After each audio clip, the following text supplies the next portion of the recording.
Hello and welcome everyone to our first 2022 ACS SF Bay monthly speaker event. And we do this the fourth Tuesday of pretty much every month of the year. And I'm Susan Hopp, a board member, and I'm here with fellow board member Gail Koza. And for any of you that might be new to the American Cetacean Society, ACS began in 1967 and is actually the oldest nonprofit dedicated to the protection of whales, dolphins, and porpoises and their habitat. And we do this in three ways. We do it through education, community engagement, and very importantly, grants toward marine science and marine research. And so we truly appreciate your donations in support of our mission. They help fund our grants and support our expenses around these monthly talks. And so to all of you who donate, a big thank you. So as usual, we're recording this session and we encourage you to put your questions into the Q&A.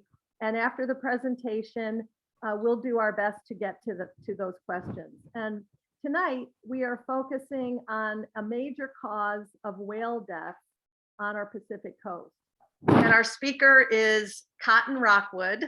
I think he has one of the best names ever, by the way, to discuss whale conservation on the US West Coast, decreasing the risk of deadly ship strikes. So a little bit about Cotton.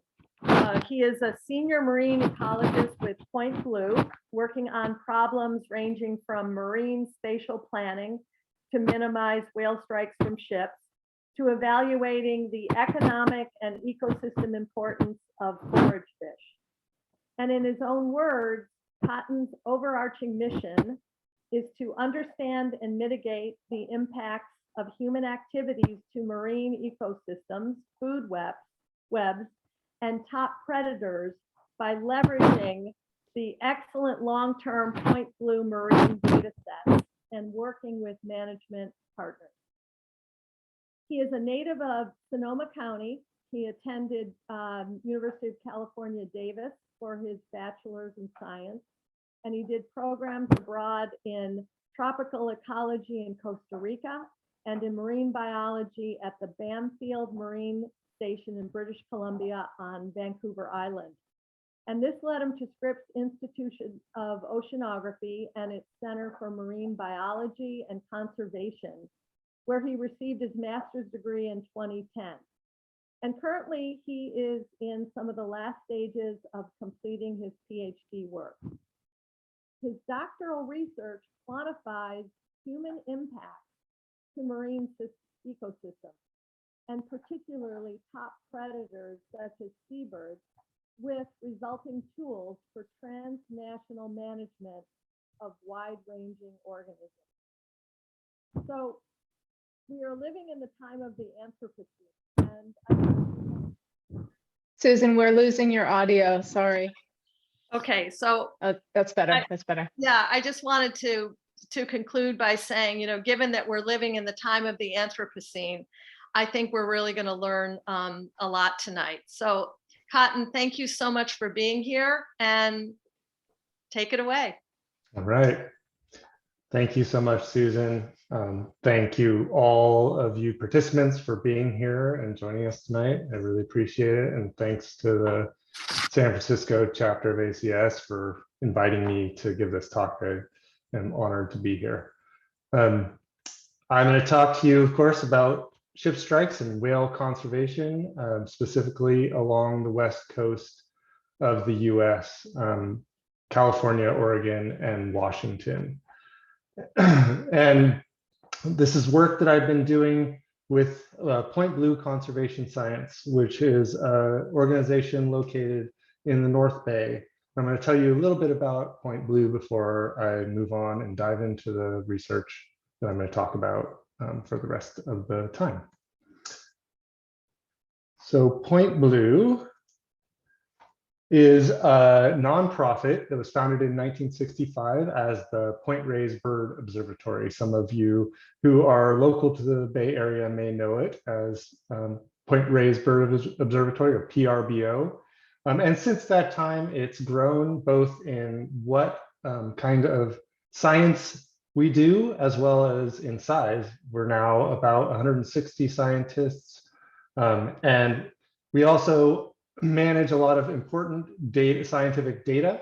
We manage over 1 billion data records focusing on wildlife of all types, including a whole lot of data on birds and, of course, marine wildlife as well. And the main mission of Point Blue is to reduce the impacts of environmental change and develop nature-based solutions for wildlife and people.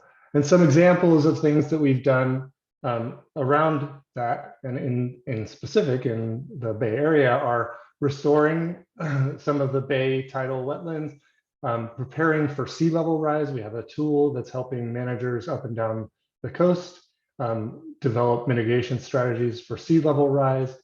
And of course, we've been out on the Farallon Islands offshore of the Golden Gate. For more than 50 years, our biologists have been studying the islands and the waters around the Farallon Islands. So we have a long history of working in the area and working on conservation issues, both on land and in the ocean. And of course, the ocean is what I'm here to talk to you about. And we're lucky enough along the west coast of the US to have some amazing and unique ocean migrants. And those include some of the large baleen whales, including blue whales, humpbacks, gray, and fin whales. And I'm going to talk to you specifically about a few of those. And here in the bottom there, in that little green dot, you can kind of only see a little bit, is a diver, for reference, to just remind you of how massive these animals actually are. And in the US, the responsibility for managing and protecting these great animals falls to the National Oceanographic and Atmospheric Administration. And as part of that purview, they evaluate the population numbers through time, estimate the populations along the coast. They do lots of research into the ecology of these organisms. And they also calculate, for management purposes, a guideline called the potential biological removal.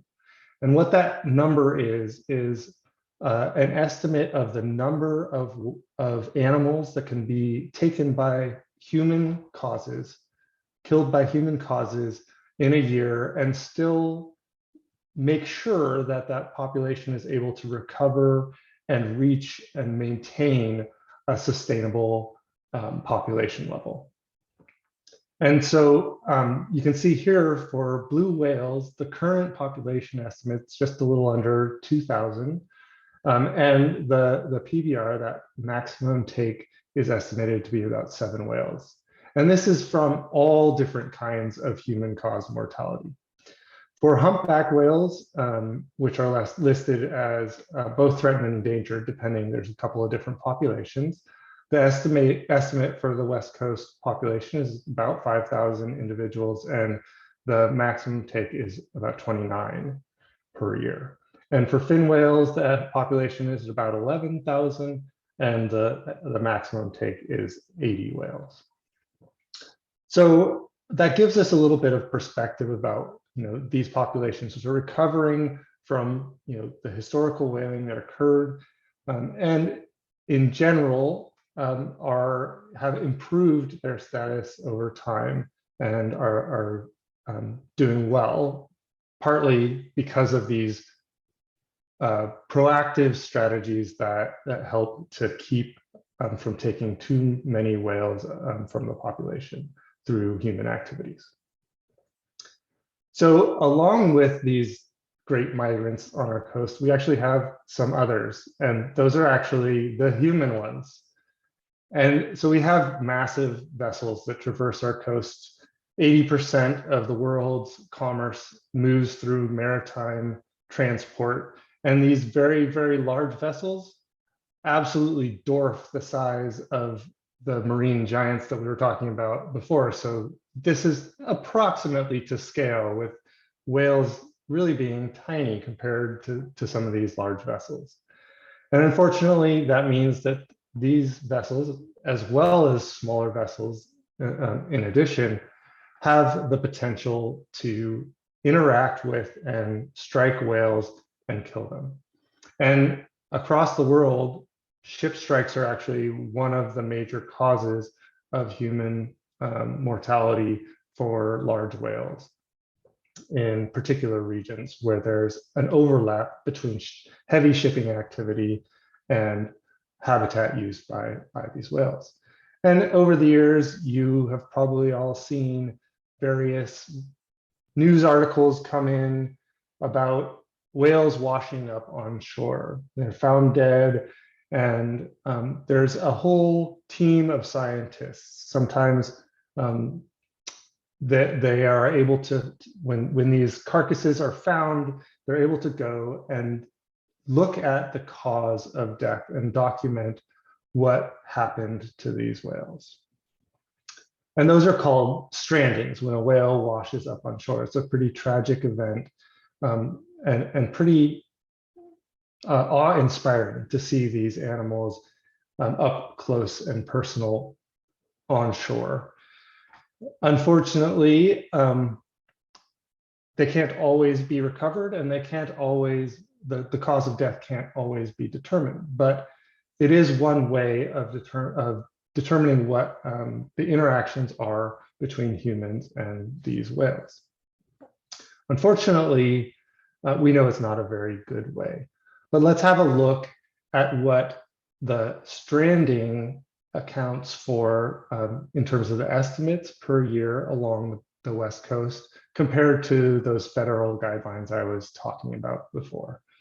So the 5-year period between 2014 and 2019, if you average per year, there were about 0.8 whales, blue whales, that were killed attributed to ship strikes, 1.8 humpback whales, and 1.4 fin whales. And if you compare that to those federal guidelines again, you can see that for blue whales, it's significantly less, but not huge difference. For humpback whales, it's quite a lot smaller number of whales, and for fin whales, it's drastically lower than that guideline. So based on just the number of whales that you can count from strandings, you wouldn't consider that ship strikes would necessarily be a problem. But we also know, as I said, this is a poor metric for understanding the true number of whales that are killed out in the ocean. And that's because the vast majority of whales, when they're killed, they sink to the bottom of the ocean and aren't recovered, or they simply don't make it to shore to be counted, or in some cases, the cause of death can't be determined. So we know from studies of a variety of other marine mammals in a number of locations that the number that make it to shore and strand on beaches compared to the number that die at sea is only about somewhere between 1 and 17%. So maybe on average about 5% of the animals that die are actually potentially being accounted for. So that's a drastic underestimate, and we therefore know that these stranding reports need to be extrapolated, or otherwise an amount of mortality from ship strikes needs to be determined.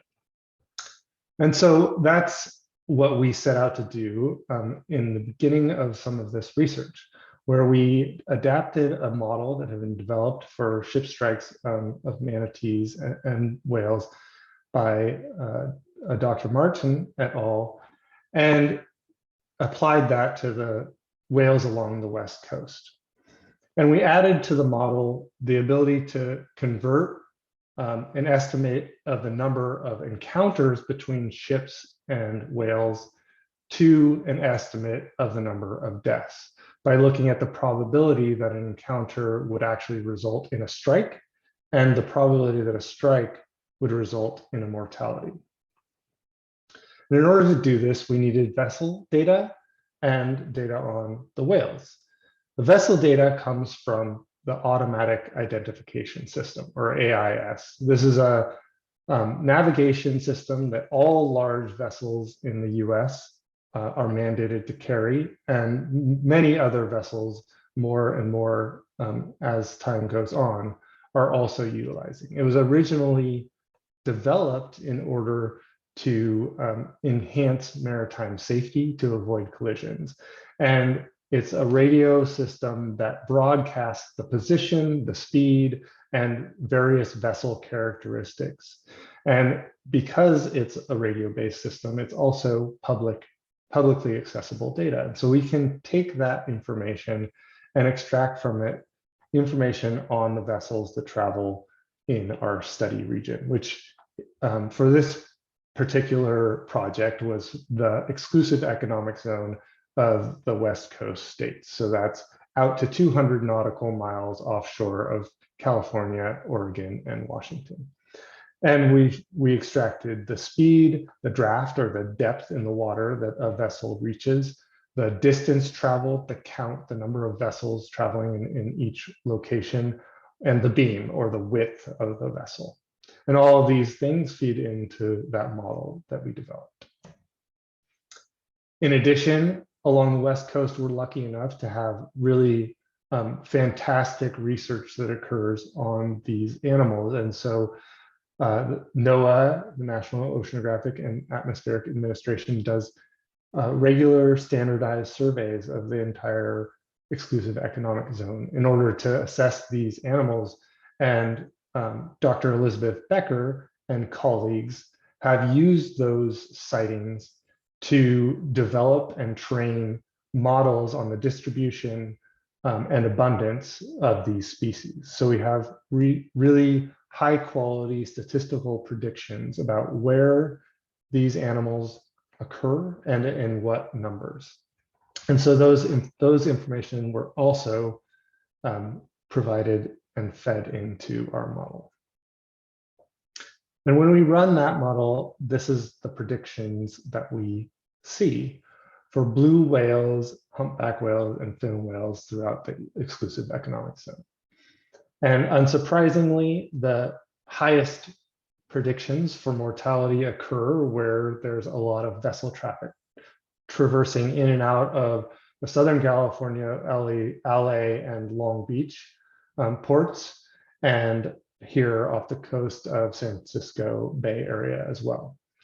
And there's some differences in the distribution of risk between the species because of their biological characteristics, both in terms of their distribution as well as their behavioral characteristics in terms of how frequently or how much time they spend in the top portion of the water column where they're exposed to ship strikes, as well as their swim speeds and their body sizes.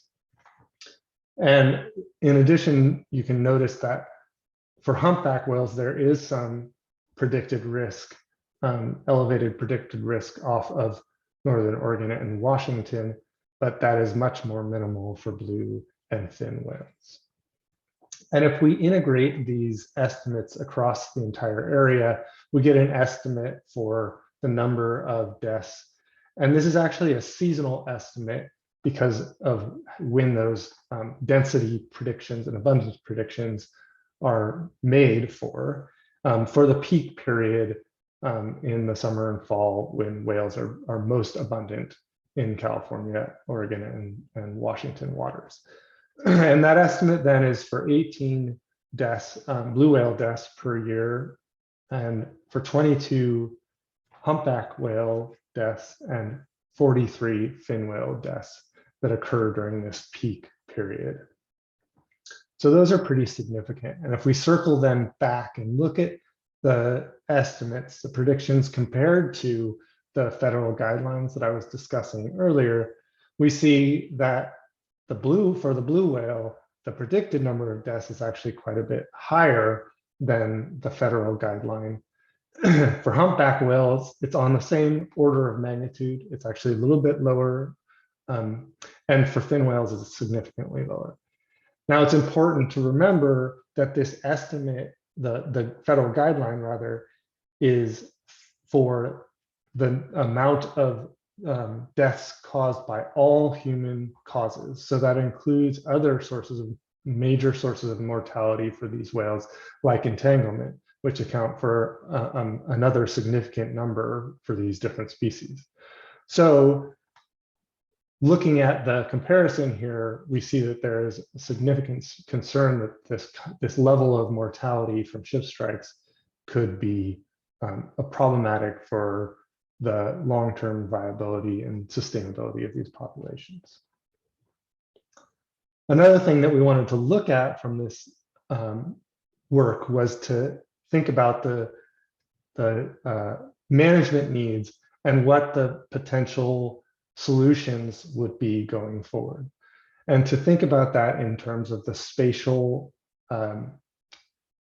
prioritization of methods to decrease ship strikes.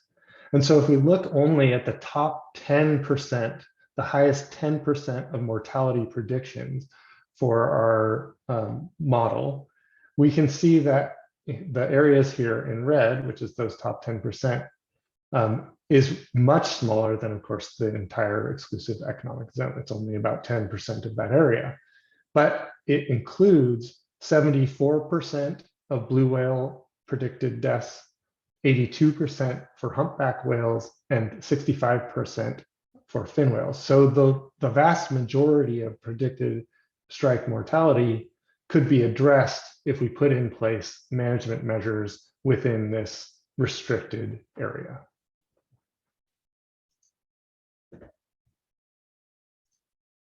And then another thing that we needed to break down in terms of the spatial distribution was the amount of mortality that was occurring within these established official shipping lanes offshore of San Francisco Bay Area and in Southern California, compared with the rest of the area outside of those lanes.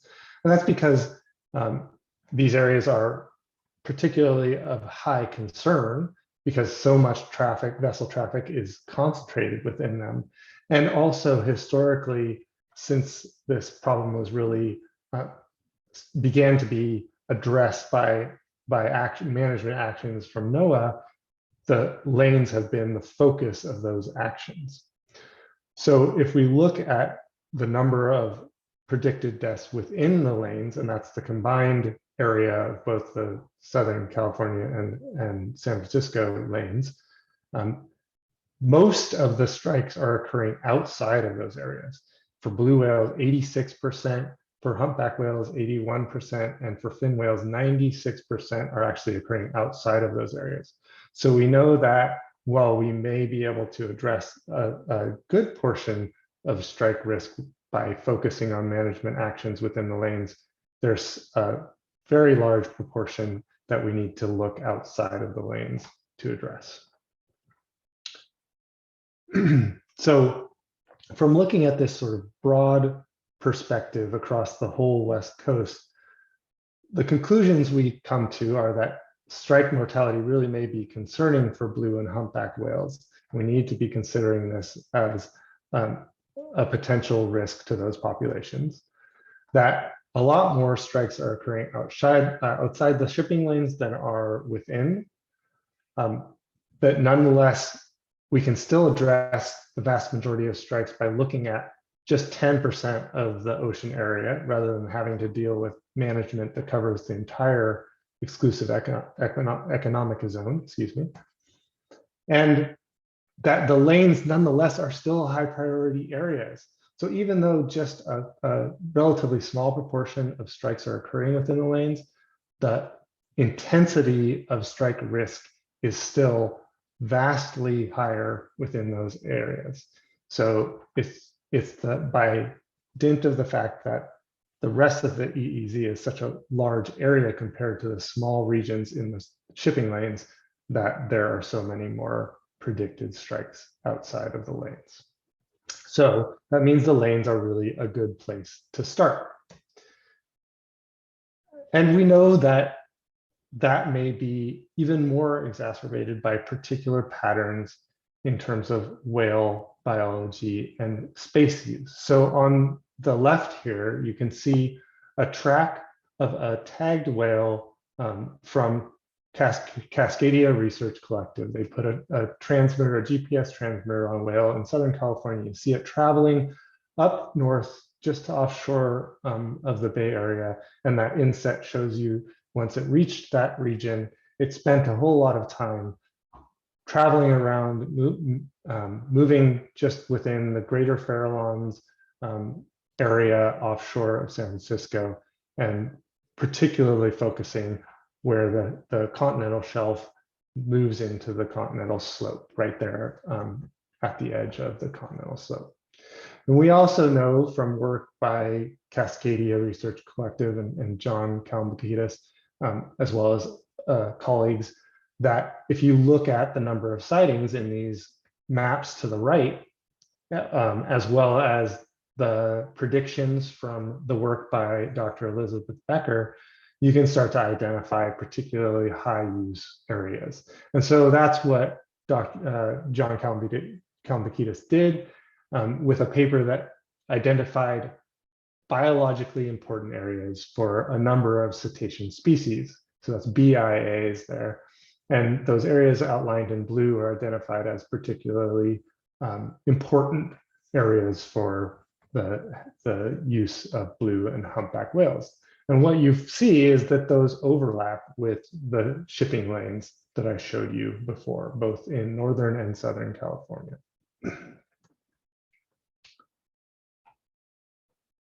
And the reason behind that is because some places are really a draw for whales.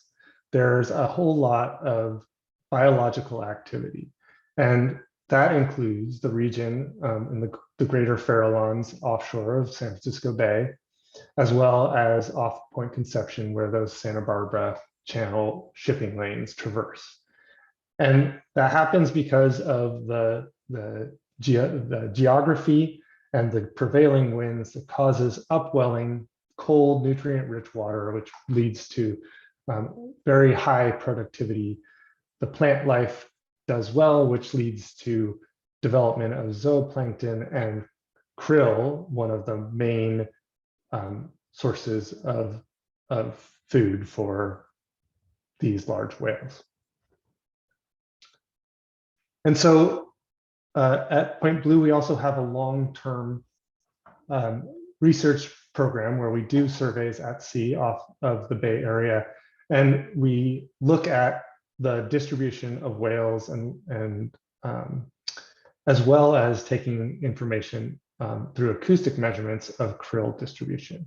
And using similar statistical approaches as the Elizabeth Becker models, we produced fine-scale distribution models of the abundance of blue and humpback whales, as well as for krill in this region.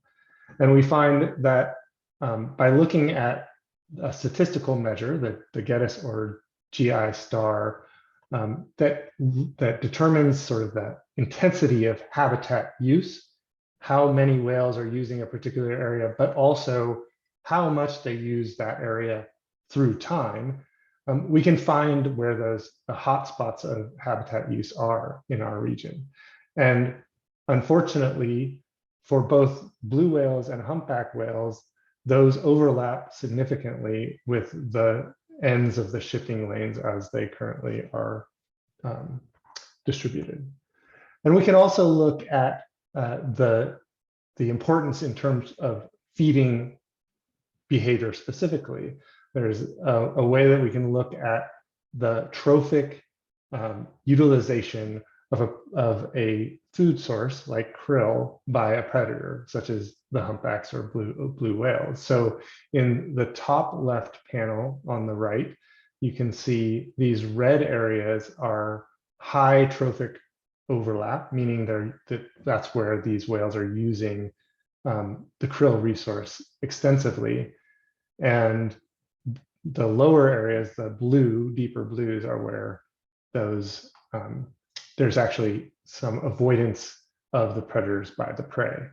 And in the same way, you see that these areas, especially at the end of the northern lane heading out of San Francisco Bay, are particularly important trophic resource areas for both humpback and blue whales.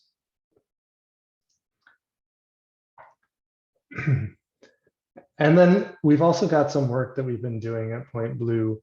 A colleague of mine, Dr. Nadav Nur, has been looking at long-term data sets of the arrival and departure of whales to both the Santa Barbara Channel region as well as Greater Farallones. And what he's found is that the arrival in the Greater Farallones over time has become earlier, but there hasn't been a significant change in departure time. And conversely, in the Santa Barbara Channel, the departure has become later over time, and there's no significant difference in arrival, which means that in both of these areas where ship strikes are a risk, that the whales have been spending an increasing amount of time. So all of these lead to a need to focus a little bit on these high-risk regions that encompass the shipping lanes in Northern and Southern California. So that's what we did next, to take a look at the ship strike risk there. And again, as I said, these areas have been the focus of management efforts for a number of years.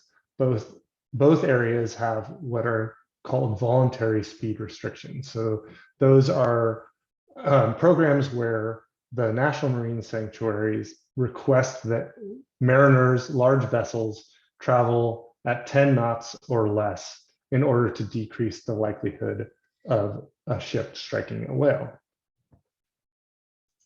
And so we wanted to take a couple of approaches to look at these regional high strike risk areas.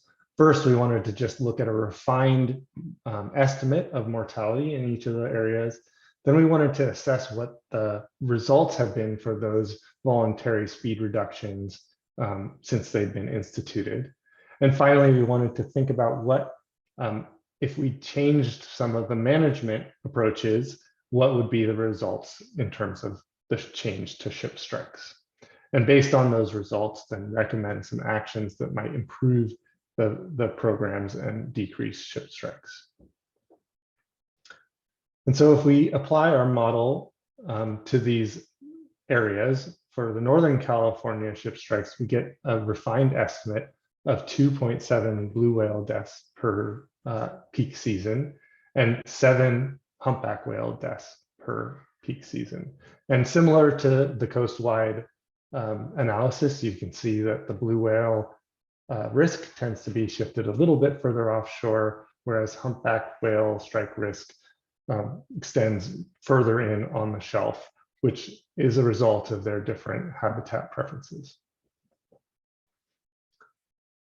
And so if we look at the highest regions predicted strike here, we see that the areas at the end of the lanes beyond where there have been the seasonal, the voluntary speed restrictions to date, which is outlined in green, those areas out at the end of the lanes are also still high risk. There's lots of vessels traveling and dispersing from the ends of the lanes.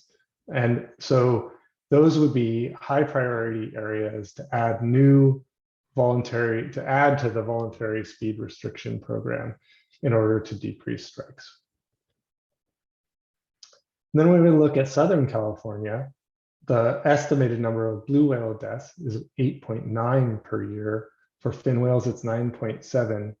And then for humpback whales, we were able to estimate the strike deaths in both the the summer, fall, the peak season, as well as what is traditionally considered to be the off season, because there are models for distribution and abundance in that time period as well.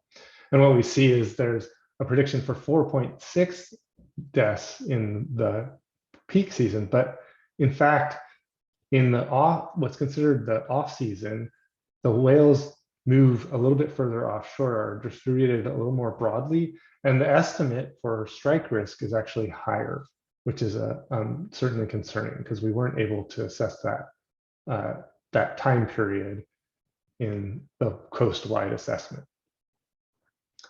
And so looking at the distribution of those strike predictions, we made similar proposals that out at the end of the Santa Barbara Channel lanes, but also south of the Northern Channel Islands, those areas could be added to the voluntary speed restriction to improve strike risk outcomes.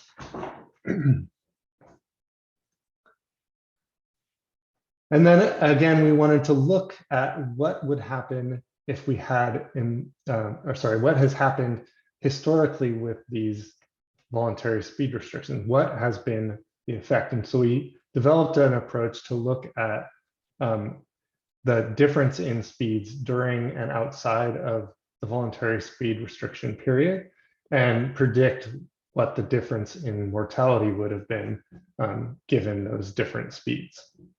And what we find is that in the northern area, there's been a predicted decrease in strikes for blue whales of 12% and 9.5% for humpback whales. So a moderate but significant decrease due to the program. Unfortunately, in Southern California, we during the time that we evaluated this, which was up until 2018, there was only moderate cooperation with the program, and we only saw about a 3% decrease in ship strikes across the board due to those VSR slowdowns. So just summarizing what we've seen so far is that in Northern California, we have some success with the VSR program with a decrease of about 10 to 12% in 2016 and 17 as compared to before the VSR was instituted. And we also evaluated what would happen if there was improved cooperation. And if there was about a 95% cooperation with these programs, we would get about 7 to 16% fewer mortalities from ship strikes. And if we added that voluntary speed restriction and had high cooperation for the end of the lanes, that would result in about 30 to 35% fewer deaths. And then looking at Southern California, again, very little difference made so far in 2017 and 18 by the VSR. But if we were to see those higher levels of cooperation, around 95%, we'd look at about a 9 to 18% decrease in ship strikes. And with adding those expanded areas at the ends of lanes and south of the Northern Channel Islands, we could increase that to 21 to 29%. So really potentially some good, significant improvements in decreasing ship strikes. So our overall recommendation are that we should increase the vessel cooperation to those VSR programs, and that's already being worked on with report cards and greater outreach effort to shipping companies. And if necessary to achieve those those speed restriction program cooperation levels that we'd really like to see in the high in the 90% range, then perhaps we might have to move to a mandatory regulation like it's been instituted on the East Coast for North Atlantic right whales. And then, of course, we also feel like in expanding those VSRs to additional areas, both in Northern and Southern California, could cover some areas of high risk and further decrease strikes. In Southern California specifically, there should be further consideration. This was something that was considered at one point, but should also be revisited for expanding for adding, a shipping lane south of the Northern Channel Islands, where there's a lot of that ship traffic occurring, and for expanding the VSR in that region as well. And then for Northern California, there should be consideration of eliminating those northern or southern lanes where there's really high overlap with heavy habitat use for blue and humpback whales, or extending the western lane to get ship traffic further offshore. And thankfully, the sanctuaries have been really proactive. They actually have already instituted some of these things even before we came out with our results. In Southern California, there was an increase in 2020 of cooperation, went from 23% in 2017 up to 55% in 2020. And in Northern California, it went from 45% to 64%. So there is an increasing cooperation with these programs, which is encouraging to see. And in Southern California, the map to the right shows that area in green where they have extended the VSR to cover an area even larger than those suggested regions that we proposed. And then there's also been a proposal to the International Maritime Organization that was submitted by the Channel Islands in conjunction with partners in the Coast Guard and other management organizations to extend the lanes further out in Southern California and increase the area to be avoided around the Northern Channel Islands where a lot of whale activity occurs. So just quickly, there's also been some additional work that thinks about this problem along the wider coast outside of these shipping lanes. And so this shows what actually ended up being a bit of a natural experiment where vessels in 2014 were traveling outside of state waters because of a more stringent requirement for fuel standards that California had put in place. And then in 2015, when the EPA made the same restriction or same regulation apply in the waters outside of state waters, vessels shifted back inshore because they could travel there and use the same fuels. And so on the far right, you can see that area in red is the increase in traffic from 2014 to 2015. And that created a situation where you could look at the ship strike risk between the two patterns of vessel travel. And that's what was done by some NOAA researchers, Dr. Jessica Redfern and colleagues. And what they found was in these different regions that they broke the coast up into North, San Francisco, Central, and South regions. And in these regions, the risk of ship strike was significantly lower when ships were traveling offshore in the earlier years in 2014 as compared to 2015. So all of these orange and purple bars that are down in the negatives show that decrease. Unfortunately, fin whales actually have a slightly increased risk in 3 of the regions with further offshore travel. But it provides a potential for decreasing most ship strike risk, especially to the most vulnerable species. So what are some of the next steps that we foresee?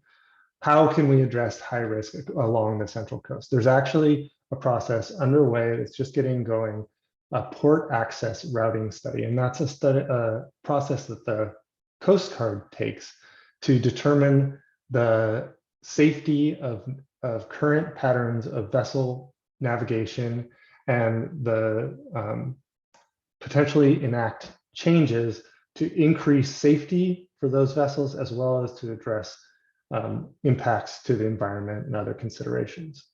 And so the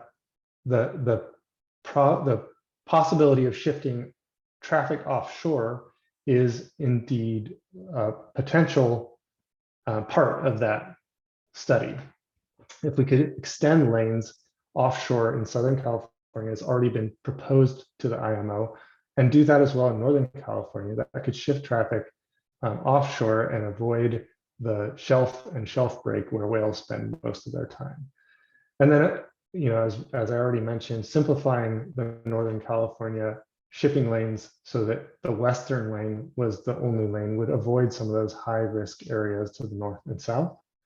And then potentially a really large step would be to add a speed restriction over the continental shelf so that vessels slowed down in the areas where most whales spend the majority of their time. So that's what we've been working on when it comes to ship strikes. And I just wanted to finish with a little bit of what you can do. A lot of people ask with these big conservation issues, and what can I do to make a difference? Well, aside from supporting organizations like ACS and research that helps to better manage these challenges, you can also contribute directly. There's an app for that. So Point Blue actually is a partner with a number of other organizations managing an app called Whale Alert. We work on the West Coast version of that app. And what that allows you to do is go on as a citizen scientist and report observations of whales off the coast if you see them. And that helps with our efforts to manage these species. And then, of course, support these things that I've been talking about. Vessel slowdowns and changes in vessel patterns can really help save whales. And it's not only that, but it's a triple win because it saves whales, but also slower vessels have lower particulate matter emissions and lower CO2 emissions, which is better for human health. Those emissions are really both the cause of direct human health challenges and, of course, climate change. And then it decreases noise pollution in the ocean, which is another win for not only whales, but other marine life. And so with that, I'd like to thank the many supporters of this work and just share with you a experience that I had on one of our cruises where we came across this massive aggregation of humpback whales off the coast of the Bay Area. It was an unbelievable experience to get to see this. These animals were obviously feeding on a huge prey aggregation. And of course, off in the distance, you can see a big cargo ship traversing the lanes coming into the San Francisco Bay. So hopefully you also get to have an experience like this. And thank you very much for your time and your attention. And I guess if there's questions, I'm happy to answer them. Thank you so much, Cotton. What a fantastic summary of all of the research that has led up to the current recommendations. That was just amazing. Thank you. Absolutely. I want to encourage all the participants to please put your questions for Cotton into the Q&A.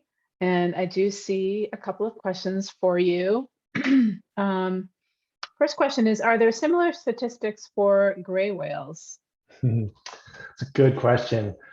There's some work that looks at the overlap between ship traffic and gray whale distribution, but there aren't models for the distribution and abundance of gray whales. Gray whales are very coastal in their distribution. When they do their migration up and down the coast here, they stay in very close to the shore, and they make sort of a run up and down. And so there hasn't been an effort to do that, and that really is necessary to do the estimate of actual mortality. Okay, that makes sense. Another question for you is, what has the response been from the shipping companies to your recommendations, and what, if anything, are they pushing back on? Yeah, so the shipping industry has been really involved in all of this. They've been really helpful in sort of talking frankly, about what's possible. For example, slowdowns to too slow a speed can actually be dangerous for them because the maneuverability of large vessels becomes lower at really slow speeds. And they're obviously participating in these voluntary programs of their own accord, which is heartening. We want to see more, obviously, but the shipping industry overall is engaged, and there's certainly cases where we need to get more participation from specific companies, but that's really been good. And I think that as far as any kind of pushback, there certainly are concerns about safety in particular areas, and as I said, with speeds. And then there's also a desire for predictability. So that these companies would rather know when a slowdown is going to be asked of them during a particular time of year than have it be variable. And they would rather know what what that's going to mean in terms of the time that it's going to take their vessels to traverse certain areas, because really it's all about logistics and timing. So that's definitely something input they've given as well. I just would like to ask a corollary question to that, and that is, what is their resistance to going further out? You talked about that. I mean, yeah, if you can. Yeah, that's something that I actually have not discussed a whole lot with the shipping industry directly. And so I'm not sure that there's a whole lot of resistance, other than, they certainly want to take the shortest route, because both the distance adds fuel use and the time that it takes to travel adds, costs as well in terms of crew and other things. So those are, being efficient in terms of the distance traveled and the time it takes are important things for the industry. Thank you. Another question for you is from Ted Cheeseman, who is asking if the PBRs and the population estimates include Alaska, or are they just for the lower 48? Yeah, that's a good question. Yeah, so those PBRs are just for what they call the California, Oregon, Washington populations of these species. Okay. So they do not include, I mean, some of those same individuals do travel further north, but it's a particular population defined that way. Okay. In follow-up to the discussion about the conversations with shipping companies,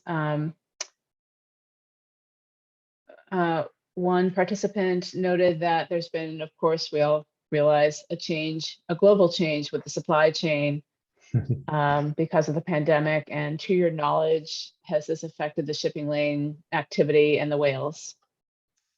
Yeah, so there's definitely been a lot there. Even in the 2009 economic downturn, there were definitely some significant drops in shipping activity.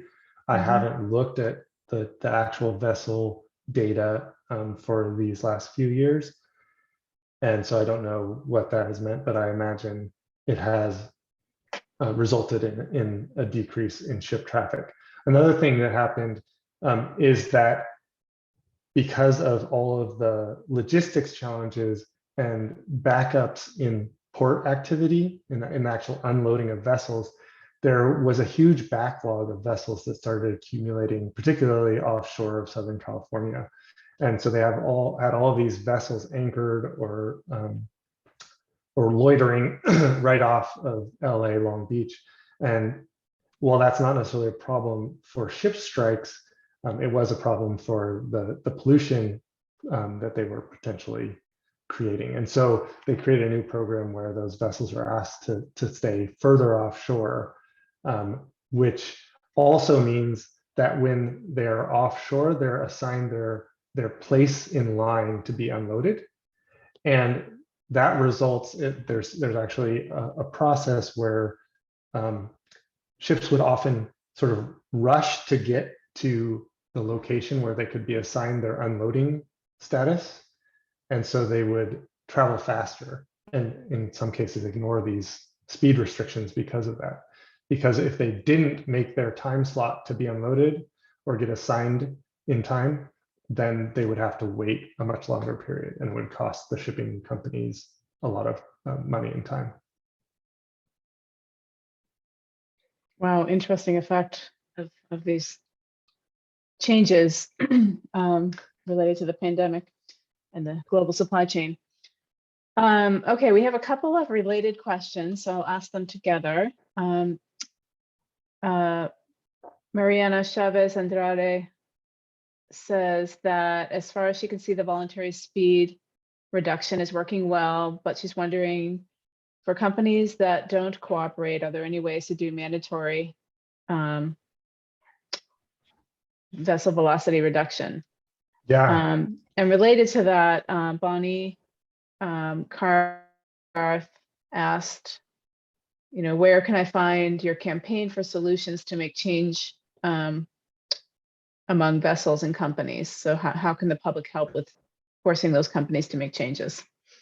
That's great. Yeah. So I would say we are seeing improvements in the voluntary measures and we hope to keep seeing those.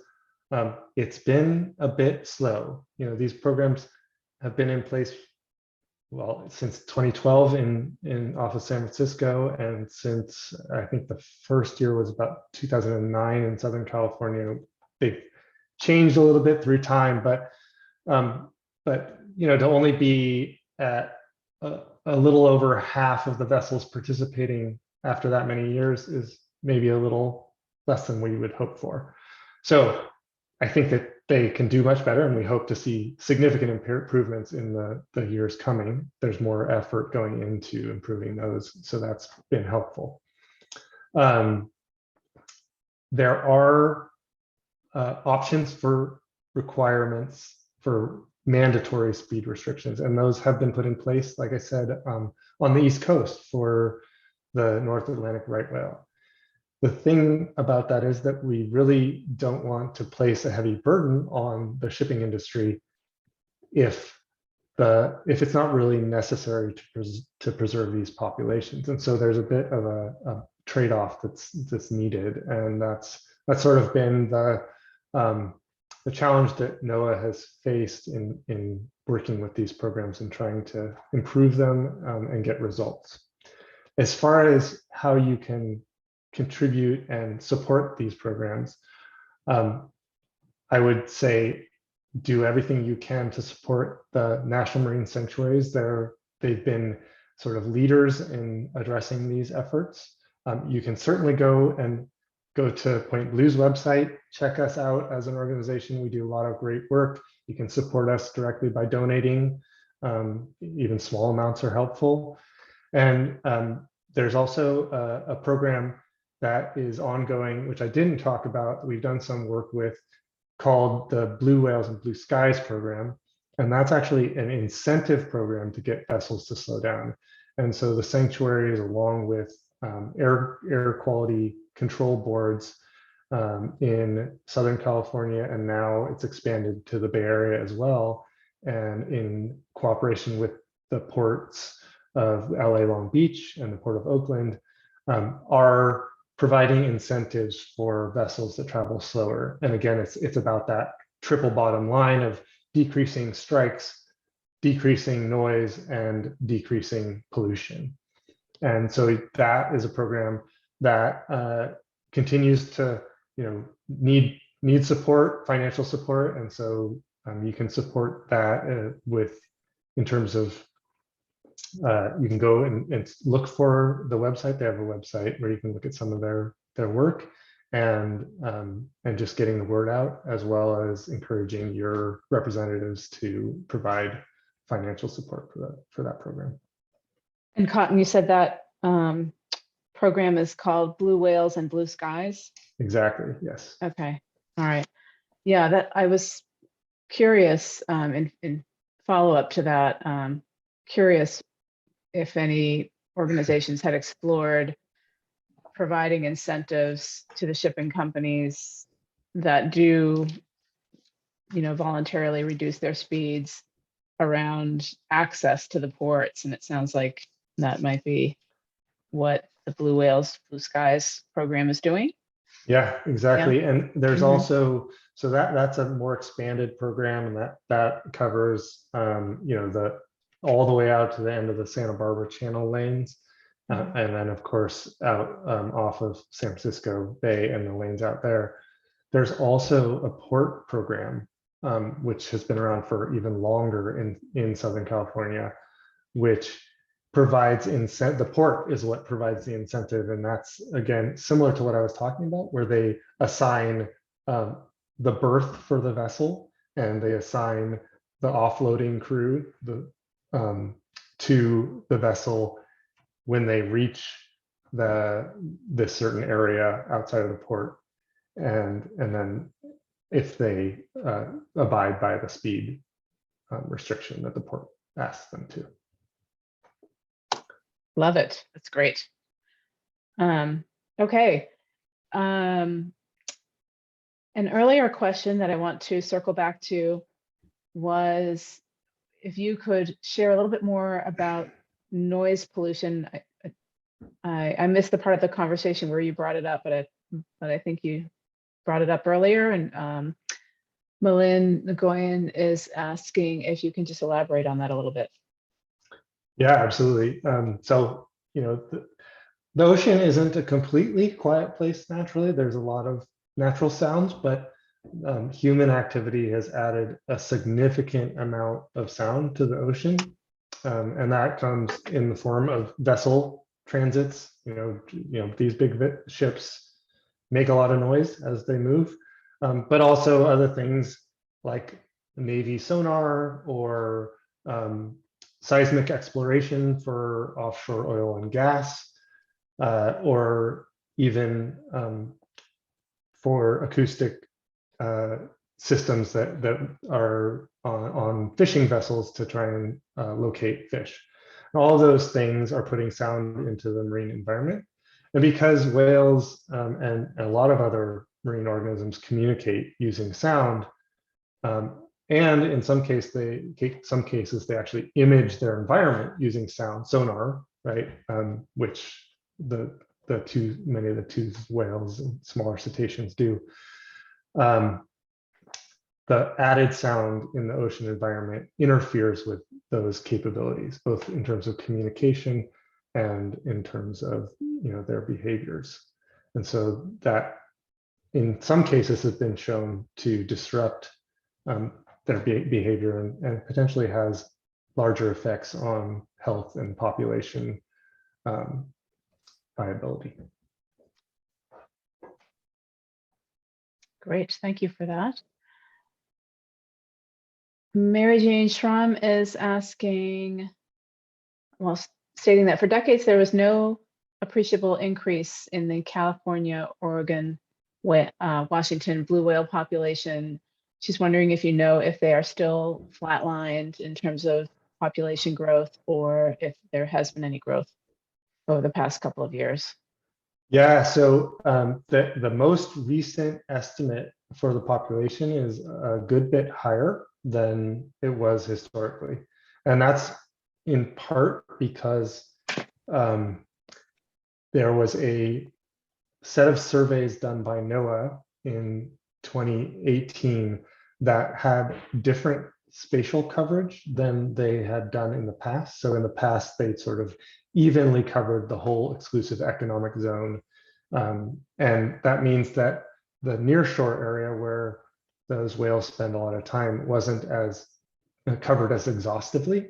But in this case, they did more targeted surveys in the near shore, and it led to a lot more sightings of these whales and improved models and estimates. And so that is part of the reason why there's that increase in the most recent estimate. But what it suggests is that potentially there has been at least some long-term growth in the population that wasn't previously detected.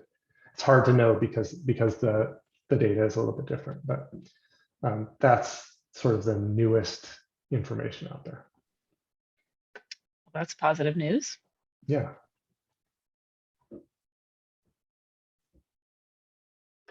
Okay. Any other questions for Cotton?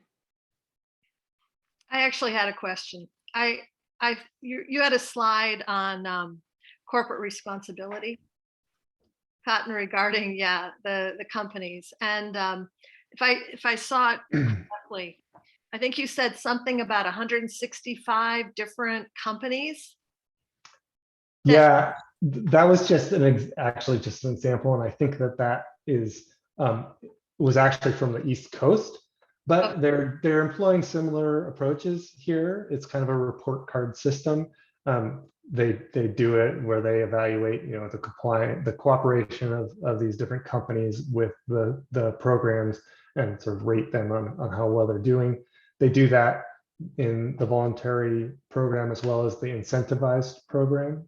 And in the incentivized program, when they give out these monetary incentives, they hold a conference or an award ceremony where they invite the representatives from the industry to come and receive their awards and publicize it as best they can. There's also some efforts, sort of the Benioff initiative, which is a foundation that's put some work into the ship strikes issue. They started in Southern California, now they're moving and expanding to Northern California. They are also working on sort of making those kinds of assessments of cooperation more publicly accessible. So there is that corporate responsibility component. Yeah, because I think that's really huge. And I think, the more there's an awareness, and even to the point where people can connect their purchases, Yeah. it comes in on all those ships. Right. And it's challenging because, as consumers, we're usually at least once removed from this. You don't know what company transported the product that you're buying, and you really have no way to trace that. So I think I haven't actually checked with them, but I believe the Benioff initiative is hoping to target large shipping customers. So, companies like Amazon or Walmart, some of these companies that have massive amounts of shipping, they do to try and pressure the shipping companies to comply. Right. That, supply chain management. And then I don't know if I missed this, but what is the estimate, or what's the number of those big freighters, those big ships that come through, for instance, the Golden Gate? Do you know that offhand? I don't have that offhand. I think if I remember right, there's something like around 9,000 visits per year or something on that order, and that's just with the large vessels. Yeah. Wow. I mean, that's just a lot. That is a lot of activity and traffic. Yeah, it is. It is, as I said, it's about 80% of the world's commerce travels through maritime transport. So it's a huge way, and it's only projected to increase significantly. Cotton, I do see one more question for you. Do you happen to know what the outlook is on zero emission ships in the near future?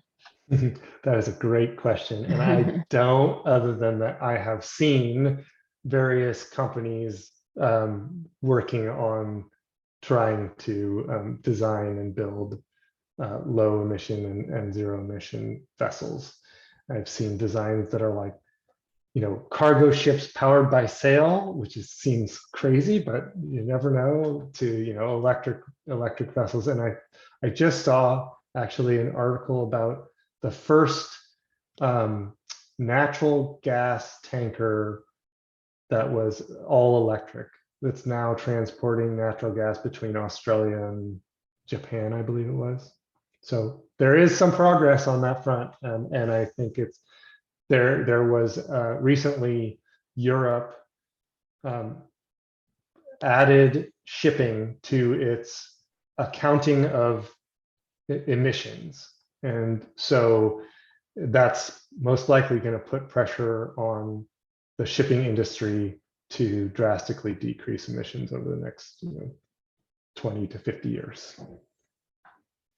And we've actually seen benefits from that already, which is that slow steaming, the slow travel of vessels, has increased significantly. So vessel speeds overall, regardless of the voluntary speed restrictions, are decreasing over time. And that's most likely because as those vessels travel a little bit slower, they actually become more efficient. And so they're saving both emissions and fuel for these companies. We will look forward to that. And thank you, Mary Jane Schramm. She says that there are about 9,000 one-way transits under the Golden Gate Bridge annually. Thanks, Mary Jane. Thank you. All right.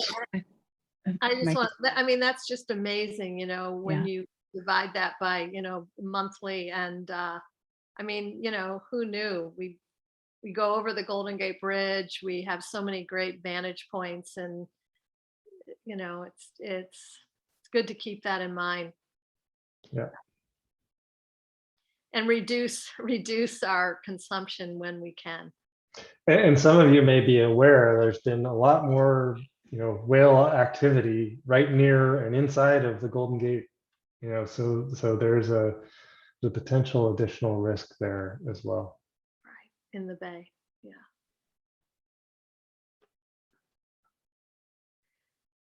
Well, what a great way to kick off 2022. So Cotton, keep up the great work. I mean, I think we all know how important data is today to make the case, in this case, to save our amazing cetaceans. So thank you.